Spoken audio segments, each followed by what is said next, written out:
U.S. President Joe Biden and Vice President Kamala Harris have marked the United States' 500,000th death from COVID-19 with a candlelight vigil and a moment of silence. The United States passed the landmark on Monday. Biden ordered all U.S. flags to be flown at half-staff for the rest of the week, and he made remarks Monday at the White House. He said, "As we acknowledge the scale of this mass death in America, we remember each person and the life that they have lived." Just before their inauguration last month, Biden and Harris held a vigil for coronavirus victims at the Lincoln Memorial. As the United States total clicked past 400,000 victims, the death toll rose by 100,000 in the past month alone. World Health Organization Chief Tedros Adhanom Ghebreyesus on Monday said some of the world's wealthiest nations are hampering efforts by his agency and its partners to get vaccines to the world's poorest nations. Tedros took part in a joint virtual news conference along with German President Frank-Walter Steinmeier to talk about the WHO-facilitated international vaccination initiative, COVAX, designed to obtain and equitably distribute COVID-19 vaccines throughout the world. Speaking from WHO headquarters in Geneva, Tedros said some high-income countries are entering into contracts with vaccine manufacturers that undermine the deals that COVAX has with those same companies. He said the deals reduce the number of doses COVAX can buy. He did not name the high-income countries he mentioned. Tedros said it is in the interest of all countries, including the high-income ones, to ensure that health workers, older people, and other at-risk groups are first in line for vaccines. Iraq's military said at least 3 rockets hit Baghdad on Monday, including 2 in the city's fortified green zone, but they caused no casualties. U.S. military officials say initial information suggests the rockets that landed in the green zone came close to the U.S. embassy in Baghdad, including one that fell near the Joint Operations Command. The green zone hosts foreign embassies and government buildings and is regularly the target of rocket attacks. A statement from Iraq's military said the rockets caused minor property damage, including damage to 4 civilian vehicles. No one immediately claimed responsibility for the attack. Monday's incident is the 3rd rocket attack in Iraq in little more than a week to target areas hosting U.S. troops or contractors. That includes one recently that killed a civilian contractor working with the U.S.-led coalition outside Erbil International Airport. Protesters across Myanmar defied warnings from the ruling junta on Monday as they gathered in large numbers for another day of demonstrations against the military's overthrow of the civilian government. Workers also staged a general strike that shut down scores of businesses. A message carried Sunday on state television warned protesters that continued rebellion could lead to, quote, loss of life. Ahead of Monday's protests, security forces in Yangon placed roadblocks near some foreign embassies. The embassies have become gathering points for protesters calling for foreign intervention. Security forces in Naypyidaw arrested several protesters after chasing them through the streets. Tom Andrews, the UN Special Rapporteur for Myanmar, tweeted late on Sunday that he was, quote, deeply concerned about the junta's warning. He added, targeting the junta, "You will be held accountable." 3 people have already been killed as a result of the daily protests across Myanmar since the overthrow of the civilian government February 1st.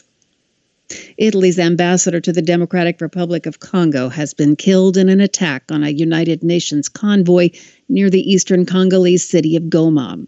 The UN World Food Program says at least 2 other people were killed and several more were injured in the attack Monday that killed Italian ambassador Luca Attanasio.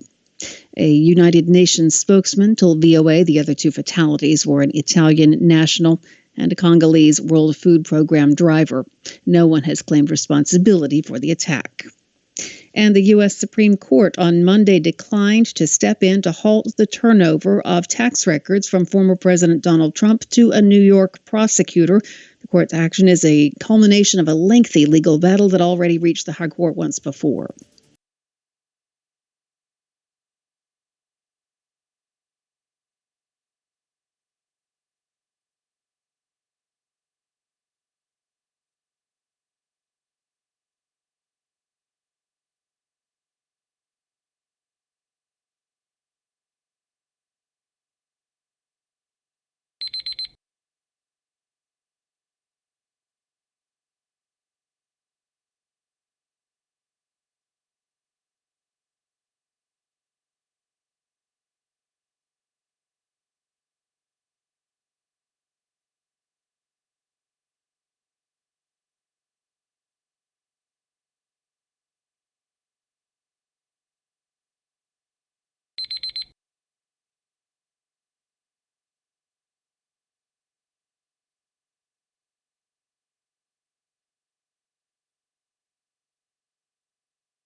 Hi, thank you for watching.